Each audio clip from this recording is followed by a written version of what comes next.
Operation Warp Speed is the name of a series of concerted efforts, both in governments and by bringing in other players needed for vaccine development and distribution. And the idea is that they're all coming together on an expedited timeline, much in the same way that we're developing these vaccines, very, very fast. So now players that would normally take much more time to come together and would not be in such coordinated dialogue under normal development times, they are now coming together because of the pandemic to get all these vaccines to indicated populations.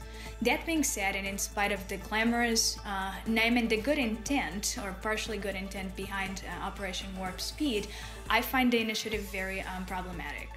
To begin with, we've seen that the federal government has responded poorly on many levels, but certainly as a matter of coordinating relevant players in pandemic response, and even before that in pandemic preparedness, the federal government hasn't done a good job, and there's no good reason to think the approach will change greatly just because they are now part of this operation.